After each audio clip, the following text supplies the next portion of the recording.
नमस्कार साथियों। आज बात करते हैं हेयर फॉल्स की, बालों का झड़ना। आपने देखा होगा किसी भी उम्र में बालों का झड़ना शुरू हो जाता है, छोटे बच्चों से लेकर के बड़ों के झड़ते हैं तो कोई बात नहीं, लेकिन बच्चों के झड़ते हैं तो थोड़ा टेंशन वाला विषय होता है। बाल झड़ने क्यों लग जाते हैं? उसके वैसे तो कई रीजन्स होते हैं, लेकिन सबसे ज़्यादा रीजन्स होता है जैसे अपन खेती करते हैं और खेती में बढ़िया यूरिया डाल देते हैं तो उसके बाद में यूरिया का एक प्रभाव होने के बाद दुष्प्रभाव शुरू हो जाता है। तो यूरिया बहुत से लोगों को, जैसे आप देखा होगा, अगर फसल में ज़्यादा यूरिया डल जाता है तो फसल बिल्कुल जल जाती है। तो छोटे छोटे बच्चे ज़्यादा यूरिया का प्रयोग करते हैं बालों में। यूरिया से मतलब है ज़्यादा केमिकल युक्त शैम्पुओं का, साबुनों का प्रयोग करना। तो एक लिमिटेशन के बाद वो जड़ को डिस्ट्रॉय कर देते हैं और बाल अंदर से निकलने लग जाते हैं। एक कारण तो ये होता है। इसलिए हमको बार बार शैम्पू साबुन या रेगुलर शैम्पू साबुनों का प्रयोग नहीं करना चाहिए। दूसरा रीज़न जो होता है, हमारे बॉडी के अंदर से पावरों की कमी। जैसे बालों को कभी आप उखाड़ के देखेंगे तो नीचे एक जड़ जैसा उसका भाग निकलता है, जिसको तेलीय ग्रंथि जैसा बोलते हैं हम लोग।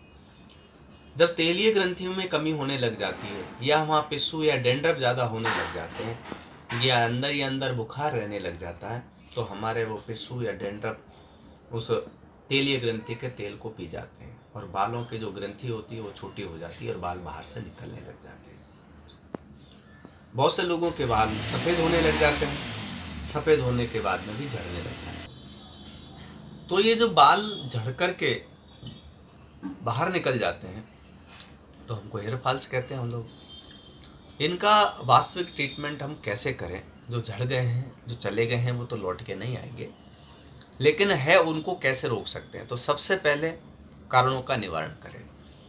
यानी आपको अंदर ही अंदर बुखार रहता है क्या, या अंदर ही अंदर आपको ऐसा ताप रहता है क्या, शरीर गर्म रहता है क्या, पसीने में बदबू आती है क्या, यूरिन में बदबू आती है क्या? इन कारणों का भी थोड़ा सा आप चिंतन करके निवारण करें। बालों में जब बाल झड़ने लग रहे हैं, पिस्सू है, डेंड्रफ है, तो उनका भी आप देखिए, निदान कीजिए। उनका सबका सोचने के बाद में हम लोग कैसे बालों को रोकें, उसके लिए सबसे बेस्ट तरीका है हर्बल मिट्टी का लेप करना। हर्बल मिट्टी आप ले लीजिए, या तो तालाब की 3 फीट ऊपर से हटा करके, ऐसा तालाब जहाँ कूड़ा कचरा नहीं हो, केवल जंगल का पानी आए, उस पानी के माध्यम से हम लोग जो वहाँ की हर्ब्स होती है, जड़ी बूटियाँ होती है, उनका यूज़ करके जो मिट्टी बनती है, पैदा होती है, यानी बहुत अच्छी खाद पैदा होती है।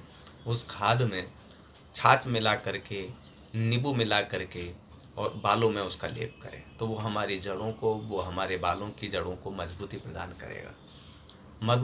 करेगा। और आप उस लेप को एक बार कंटिन्यू 5 से 7 दिन लगा लें, उसके बाद बिल्कुल बंद कर दें। साबुन शैम्पुओं का प्रयोग यदा कदा ही करें, तो हमारे बाल इससे झड़ने से रुक जाएंगे। ठंडे बाल हो जाते हैं, यानी कि पानी से नहाए और नहाने के बाद हम लोग, बहुत से लोग उनमें तेल लगा लेते हैं, तो वो भी एक तरह से थोड़ा निषेध करना चाहिए। बाल एक बार सूख जाएं, सूखने के बाद में उनमें कुछ कंडीशनर या कुछ अलग अलग चीज़ों का प्रयोग करें, नहीं तो आप ज़्यादा प्रयोग नहीं करें। बालों में बहुत से लोग तरह तरह के साबुन शैम्पुओं के अलावा और भी केमिकल डाल देते हैं कलर करने के हिसाब से, वो भी बालों की जड़ों को कमज़ोर करता है। खाने में प्रोटीन युक्त डाइट का प्रयोग भरपूर करें। आजकल सुनने में आता है, देखने में आता है, सोया प्रोटीन का प्रयोग करते हैं। वो थोड़ा सा प्रोटीन तो है, लेकिन हमारी बॉडी के अनुसार, यानी मनुष्यों के अनुसार, वो निकृष्ट श्रेणी का हम लोग प्रोटीन मानते हैं। तो दालों का, जो हमारी मूंग की दाल है, उड़द की दाल है, बाकी की चने की दाल है, मसूर की दाल है, ये दालें जो हैं ये प्रोटीन के अच्छे स्रोत हैं। इनका बेस्ट क्वालिटी का प्रोटीन होता है। इन्हीं दालों का आप प्रयोग करें खाने में, तो मैं समझता हूँ हमारी बालों की समस्या सॉल्व हो जाएगी। इसी के साथ नमस्कार।